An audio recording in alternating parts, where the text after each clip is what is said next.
My name is Aoife Moore. I'm an author and a journalist, and I'm here to host a conversation between these two men here. So the subject of today is settler colonialism and Irish travellers. We have two experts in the field, and let me just say I spoke to them briefly outside and I already don't feel smart enough to be here.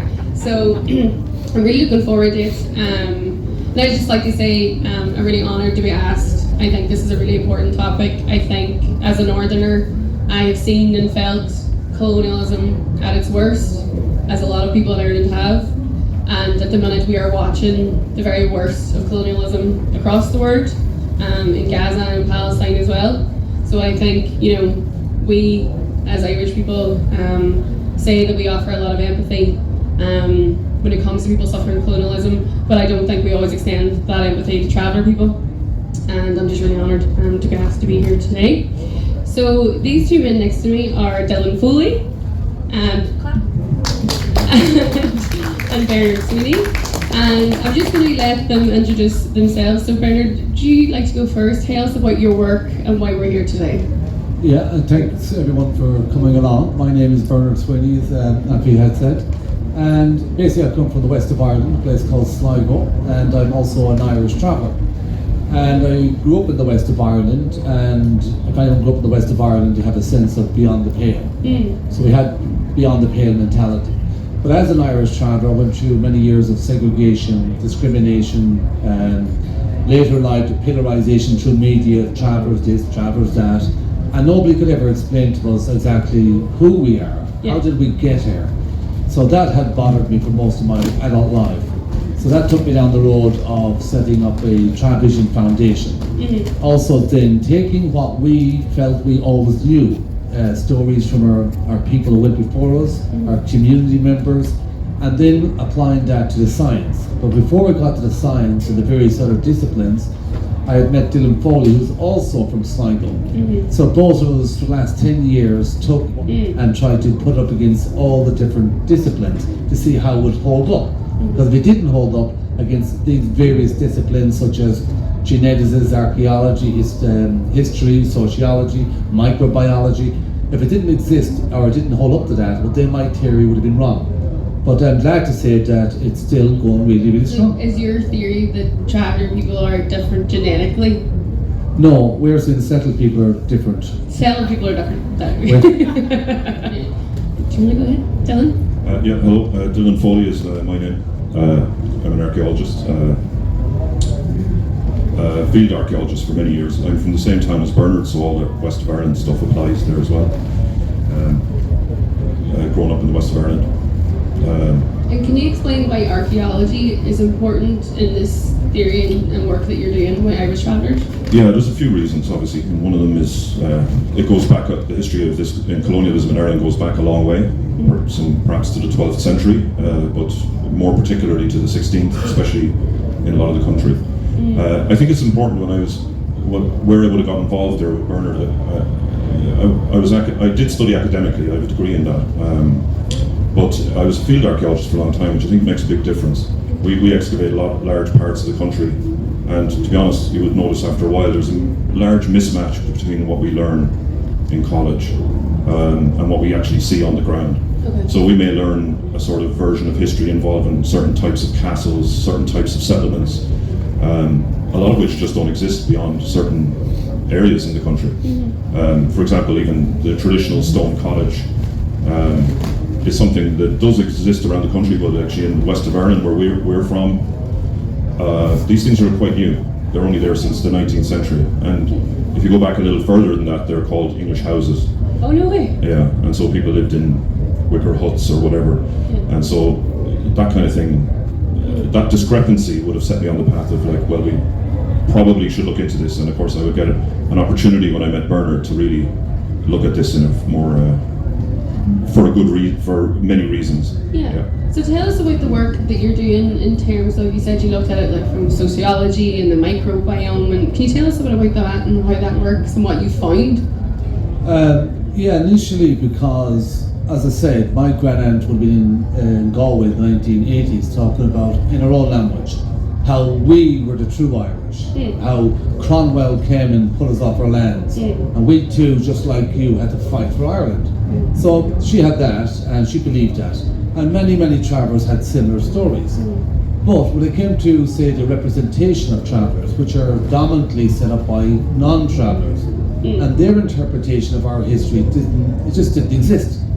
We had no written history, we lived on the margins of society, we had no connection to Gaelic Ireland, and we found that very strange. So I got kind of a little bit ostracised in terms of saying that this something isn't right here. I think there's something up with the settled people. I think they've got things backwards. But of course when you say things like that, that didn't go down very nice. I don't know, I would agree a lot of the time. No, it's not that way. The whole idea of this is to de-traumatize and decolonize. This is our story, but it's not just a traveller story, that's a colonial label. It is a human story, and it is a colonial story. It's also your story from Derry. It's from the west of Ireland, it's in Palestine, it's in Ukraine, it's in wherever colonisation had gone to. If you look at the global statistics of Irish travellers, the Native Americans, the First Nations of Canada, the Aboriginal of Australia, they're almost all identical. And this makes sense when you think about Ireland being the first country to be colonised. So they bring in infrastructure, that system, all around the world. Fast forward today, the machines had never been switched off. So we took this, what's so-called theory, and we put up against a lot of people and got a lot of pushback. And in all fairness, I had no formal education. So I wasn't as scholarly as most people, so I was struggling with it. Before 1922, everybody was the same, it didn't really exist. Whereas then, why is there so much history written on it then? So then we went to the geneticist, Jim Wilson, and he was saying that there was a divergence, a split between the two communities, travellers and settled, 360 to 420 years ago, which was the time of Cromwell.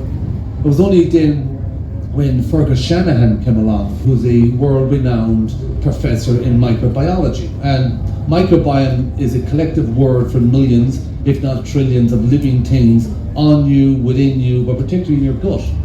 So he was saying that he had never seen anything like it ever since. Something else. You will see it in the microbiome, and it's profound.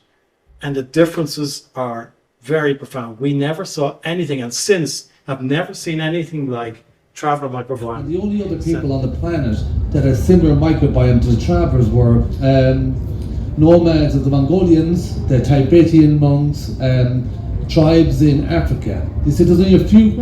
In the Western world, it's gone. Now, the definition of microbiome in the United Nations used to be called ancestral microbiome. I keep thinking about yogurts. Sorry? They always say when they're trying to sell you a yogurt that it helps your gut microbiome. That's what I'm thinking about. Well, imagine what travel yogurt's going to do. So you should start like an advertisement. We need the funding, so I was going to sell it. I was going to sell it on eBay. Buy 2 bags, get 1 bag free. Have you got a filthy bag? That kind of stuff. But yeah, it turns out it's so profound you've never seen anything like it, and it's one of the healthiest. But here's the catch about it: how could we have one of the healthiest microbiome in the Western world, but yet have some of the worst outcomes? High levels of suicide, chronic issues around depression, anxiety, bipolar. The suicide rate is just off the Richter scale. And in very recent decades, last 2 decades probably, we have a lot of children, 9-year-olds, 10-year-olds, 13-year-olds taking their lives. So that to me, I think now I just feel kind of very emotional about it. But that was driving me to say that something is fundamentally wrong. And it all comes down to a paradigm, a belief system. If the state has one belief that this is what it is to be Irish, you guys are not included, now you're called traveller and Roma, this was just make things worse.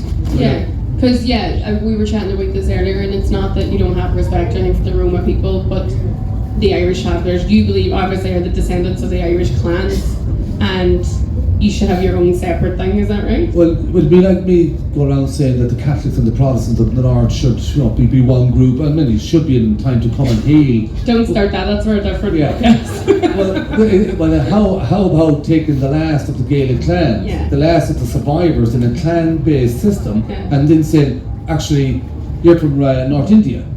And we interviewed a guy called Aldolph Reid Jr. He's a political scientist. He's 78 years old now. He was what the Black Panthers He's a friend of Bernie Sanders, and he was telling us that the learned people in Dublin were trying to convince him that we were related to the Roma. Like I have actually read people, scholars supposedly, who have tried to argue that travelers are in fact Roma, and I thought, come on, how fucking ridiculous can that be, right? I mean, but just make it up. Because you think about it, same skin complexion, same surnames, in the same localities, and somehow or another we're gypsies and Roma. That's not right. It's disrespectful to your own history as well. It's kind of, and when it comes to that, when you just mentioned your podcast, so if anyone wants to listen to the podcast, it's called Outside the Colony, and it's on YouTube. But in terms, for you, Dylan, when it comes to your work with it, when it comes to the research, what kind of stuff on the podcast and the people you're talking to, how are you informed by the guests? Yeah, so we had two problems, what Bernard's referring to there. We had two major problems in dealing with this kind of story, which in a history sense, which is that firstly the government in 1963 had refused, when it made a large report on travellers as a class of people, and it said that it was doing everything but not looking into the history specifically, actually states it. And it's interesting that they didn't, because the policy after that is split. In other words, people, they would say, well, they don't have a history, or if they do, it's unknowable, and therefore it's irrelevant. It's always going to be unknowable if you don't ask. Yes, and it's interesting that you could do that, because one of the effects of colonialism is exactly that. Yeah. You deny that people have a history. Once you take that away, you have full control over their fate, and you'll see that in many places around the world where that's playing out even now. Yeah, so that's one thing. So we were saying, well, how would we find out whether that's true or not? Genetic studies, for example, would have given us a chance. I would have seen a chance there for us to now turn the narrative. So the genetic studies came out in 2011. Both populations are connected. They come from the same gene pool, but there was a split. Two actually, but we're concerned with the second one at the moment. One thing first is that this estimation of the time of divergence comes with quite a wide confidence. So our best estimate was 360 years, but it may be longer. I personally think it could well be longer, but that's not bang in the middle of the Elizabethan conquest of Ireland, which is what we'd expect. However, it was framed by the scientists in the wrong context, we believe. They framed it as that the traveller, and it's just an assumption, that the traveller community had split from the settled community approximately 400 and whatever years ago. So we would reverse that, because the problem is there was no settled community to split from at the time. Yeah. And therefore, all you had is a Gaelic world outside the Pale, that is. The Pale obviously existed, and the English towns existed, the walled towns, but outside of those areas, in large parts of the country, including Wicklow, the whole of the West, and certainly in Ulster, which had never been conquered by the Normans, the Gaelic world and the Gaelic law system still held sway. And in that world, there was no concept, as Bernard will explain in a while, there was no concept of settled and traveller, or as they called it in those days, civil and wild Irish. Stop. Okay. Because the idea is a colonial, if you think about it, the idea is actually a colonial point of view in itself.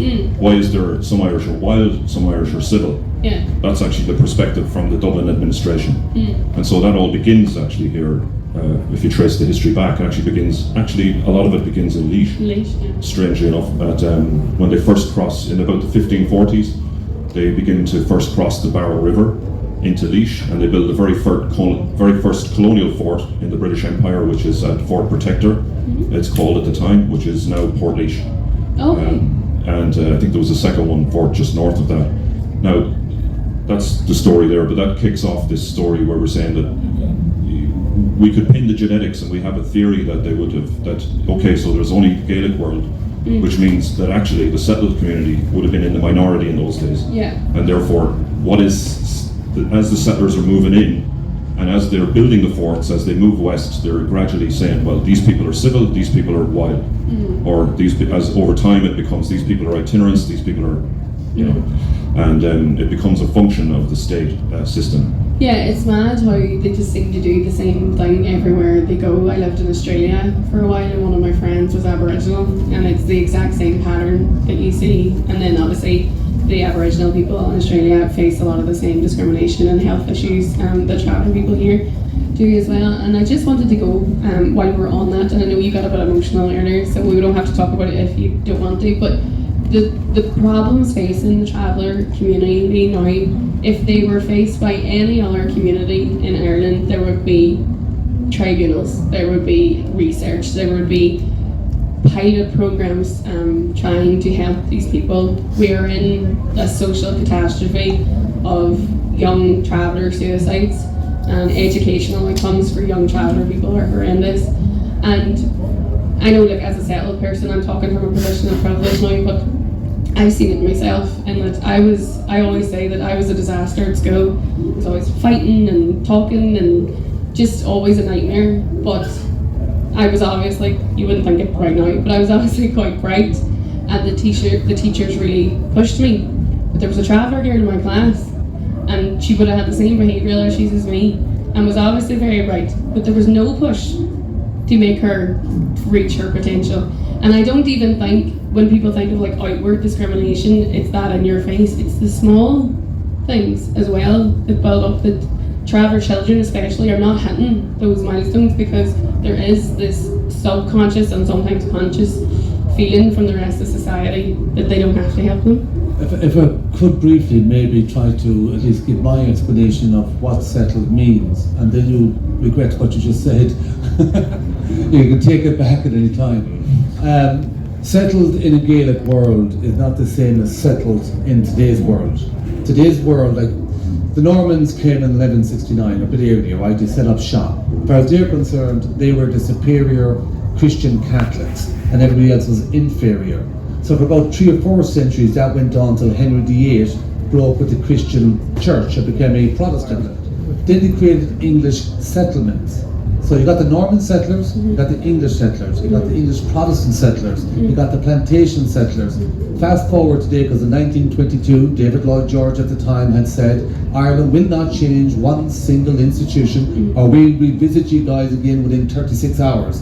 So therefore, no systems had changed, everybody got assimilated. Yeah. So we're like the last people being dragged in the door. So settled is actually a colonial English mentality. It's a subculture that was carved out of English colonisation. So a lot of the people with your own great surname, and interesting, Aoife Moore, who Dylan will talk about, they're actually in the West, a friend of mine, John Malloy, he believed Aoife Moore was the first traveller. Right? So the idea was, when I was looking into this, and something Dylan was talking about, was the English took the King of Leinster, broke him down, then had a painting of him, hopefully we're going to put that up, but I'm not sure, and basically it was like your first beginning of propaganda. Here is your great King of Leinster, we broke him down, now he's a traveller style, so on and so forth. So settled in that sense is a psychological mentality, culture, belief. So a lot of people with the same surnames as ourselves came from a Gaelic world but got assimilated. And not to make it even more confusing, but if you were to take the west of Ireland, we would call them Irish settled. In other words, Gaels who got assimilated became settled. Settled Irish is the English who come, but after 1922 want to keep power and the machines, and all of a sudden now they're all proud Irish. Yeah. Okay, I take it back. In terms of, you know, we're talking about the situation, as I said, they're traveller young people and stuff, the educational outcomes and mental health and everything else we know. Do you feel it's because of the systems that they're expected to take part in that aren't built for them? Is that why? Obviously, I know the racism and the prejudice plays a massive part in it as well. Well, they're inseparable. The systems were designed to break down the Gaelic world in the first place, and to create hedgerows and create settlements and other people. Because the narrative of Ireland is one of post-1922, we became independent, we all became Irish, we all became free. That's just not true. Yeah. So the systems are not recognising us, because them systems, like here's another way of looking at it. All the issues that affect Irish travellers today are systematic. Yeah. They're in the education system, they're over-representation in the prison system, Yeah. there's a political representation, there's a land right system. Now, if you were to take a step back, instead of researching who we are, research all the systems. Where did they come from? What were they designed for? And you'll find going through the generations and centuries, these machines created the nomad. They created the vagrant, the vagabond, the itinerant, the tinker, and now the traveller. So I don't know how difficult that is for people to grasp, but it's a 360. Don't be looking at us, look at the settled Dublin machines. Because if you don't fit into the system, then you're other, and it's easier to deal with other. Absolutely. Dylan, do you want to come in on that? Just to say that it was in the 16th and 7th century, without too much detail to it, it was very straightforward. They styled themselves, to create an empire, they had to style themselves on the only empire they knew, or the most successful one they knew, which was Rome. And in Roman law, it was a very straightforward law. You could own something if it hadn't been the res, they call it the res nullius, I think.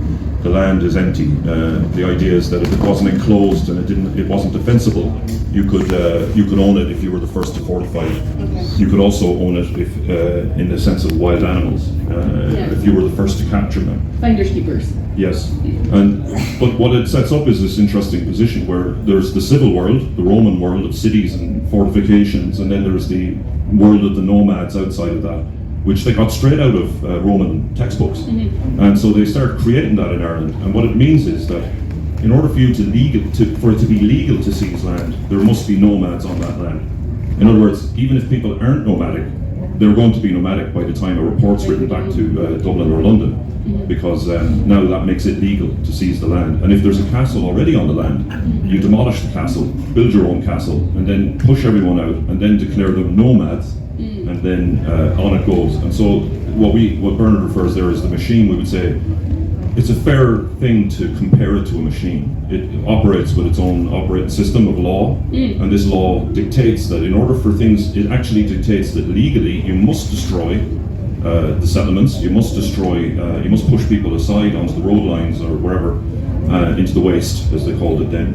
And this is what he referred to with Rory Moore. There's a very famous picture of Rory Moore, who we know was the king of Laois, standing in a raggedy blanket in the forest with this little thing beside him saying, "Oh, woe is me, how miserable am I," kind of thing.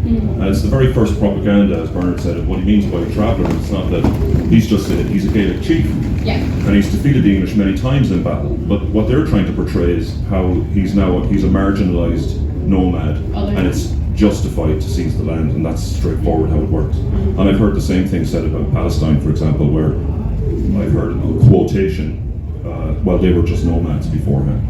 Just interesting on that, if you remind me saying so, it was in 2022, there was a Supreme Court judge ruling, McDonough versus Clare County Council, and the council were saying that your mobile is not a home, it's not a house, therefore you have to move. So with the Supreme Court, and George Hogan had said, he was almost saying to Dublin, the word to home is already in the Constitution, but you guys are seeing home as like bricks and mortar, like an English person would. But on a Traver Gaelic background, a wicker home, movable home, mobile home is also home. So that was passed, and that was like a big, it just shows also that despite it being a machine, despite it being programmed, there are ways that it can change or to tweak it.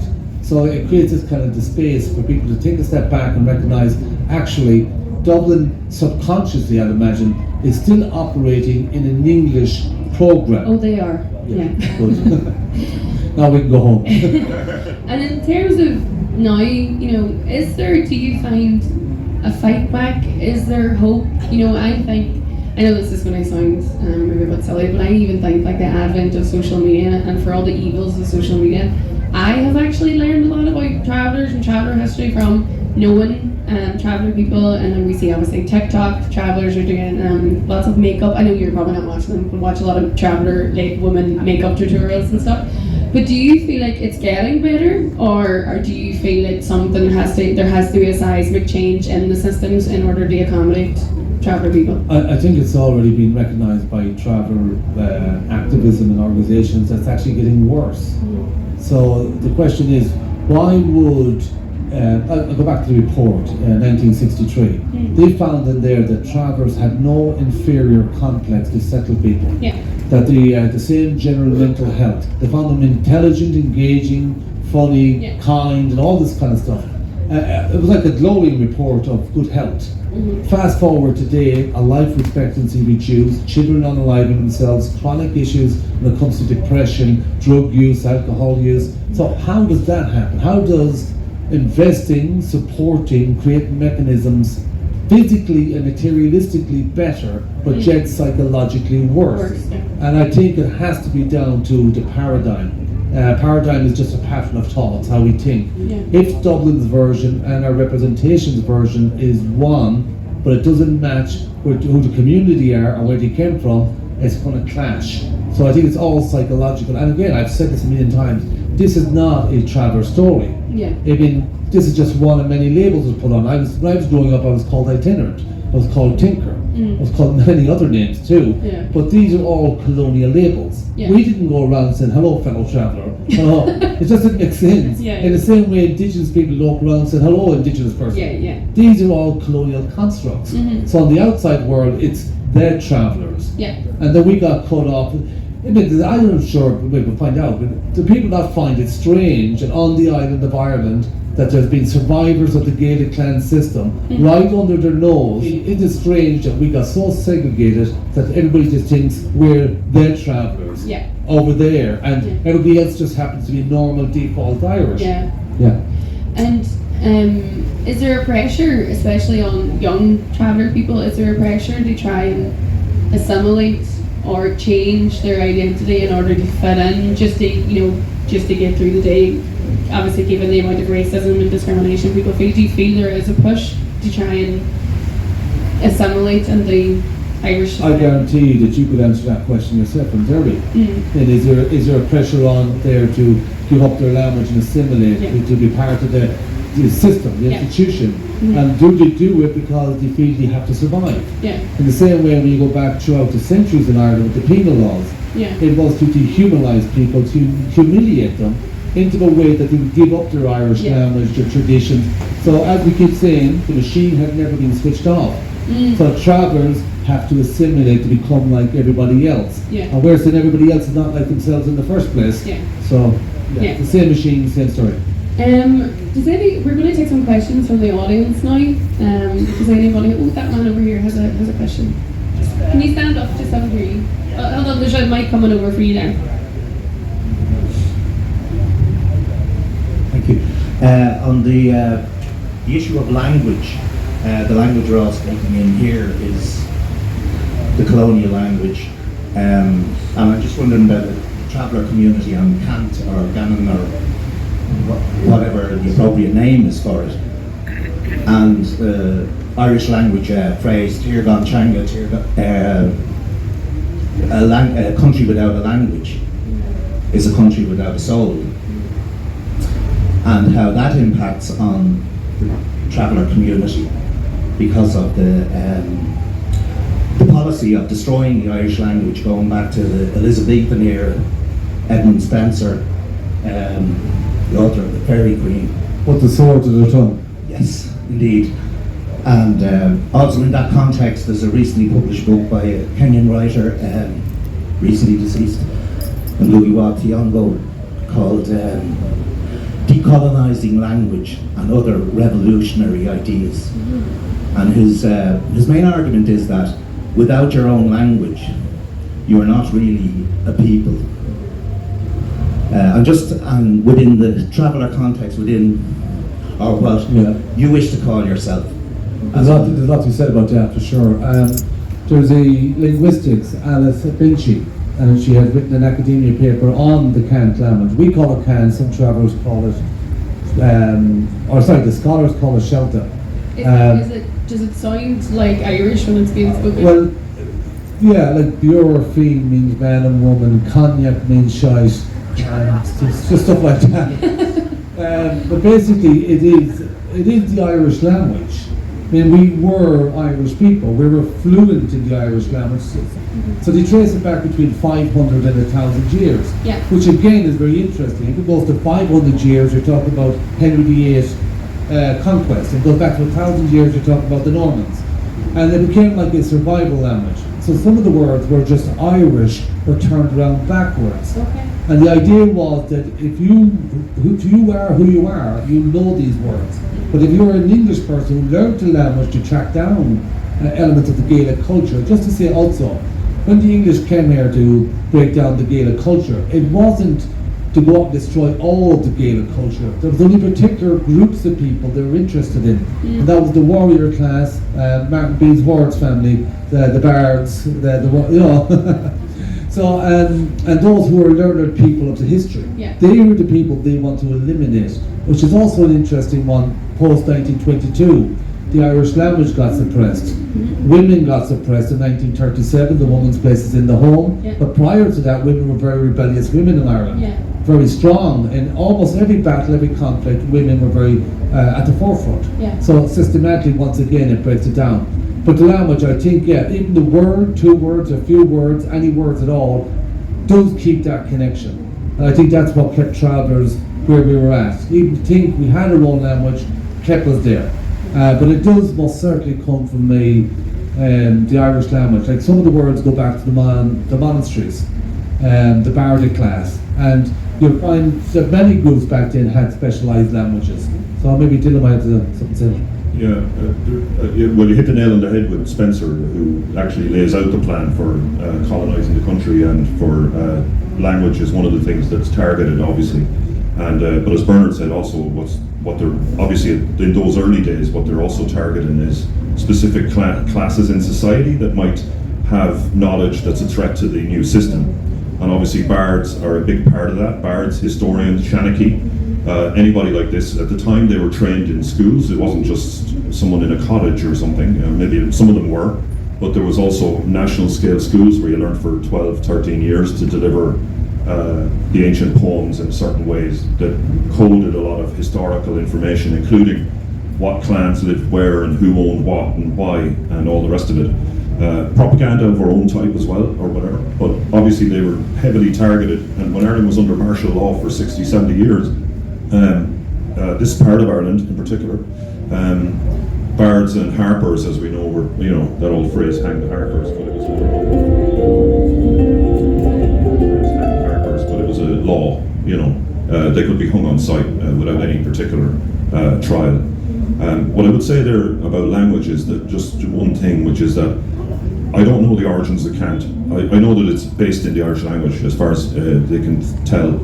We have 2 possibilities there. You've got people living under, people who are marginalised because they're being targeted by the system, who have a language to speak amongst themselves and defend themselves to some extent, which is one use of language.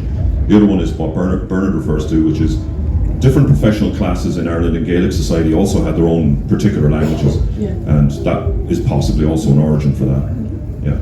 Any other questions? Oh, there's a lady waving vigorously.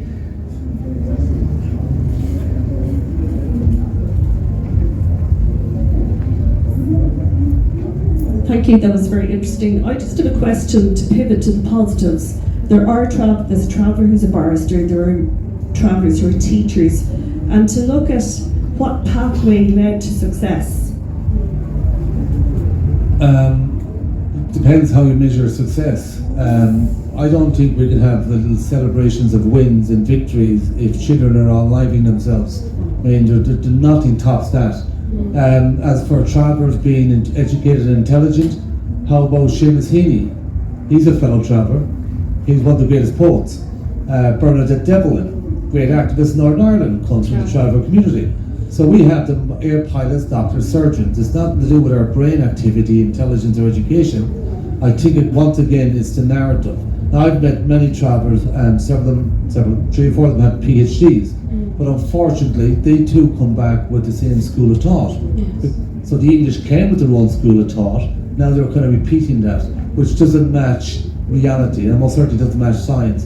But saying all that, as I've tried to say this many times before, education, like Malcolm X said, can be the passport to life. It can be a wonderful, beautiful thing.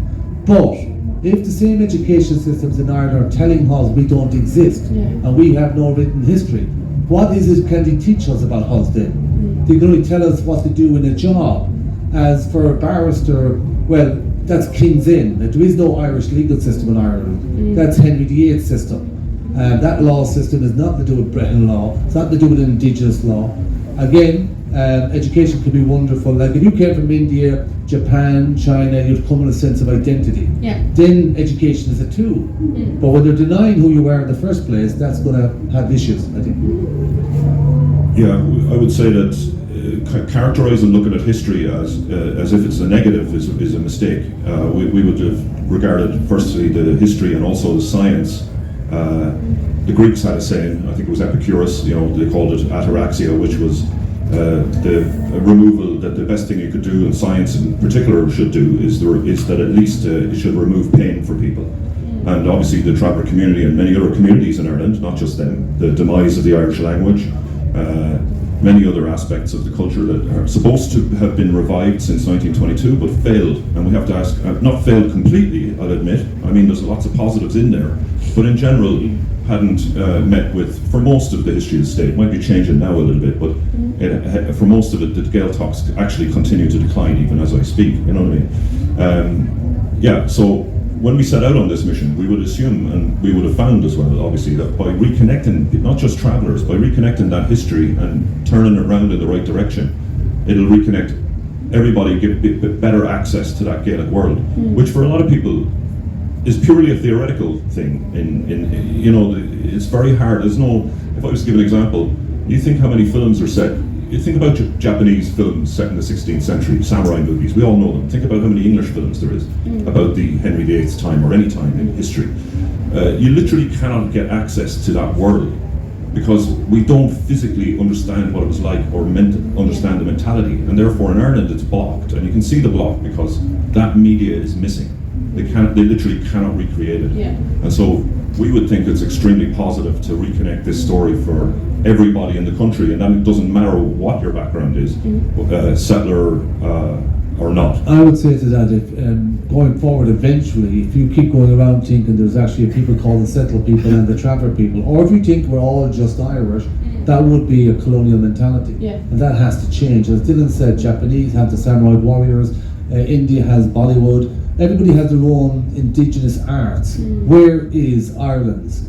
Like, to give us the field, and I don't know, shout your illusions about the field, but all I could see was stone walls, which is very colonial, a fascination of a field, which is very colonial, and berating the so-called tinkers in the film. I mean, how colonised does it get? And that's what we're seeing as so-called Irish arts. That's not Irish at all. Okay, that's us for today. I just wanted to say thank you, Bernard and Dylan. I don't know about you, but I really feel like I learned a lot today. I find it really, really interesting. And I thank Nish for asking me to chair this. And just as a non-traveller person, I think it's actually up to us for the most part when we are speaking about and interacting with traveller people.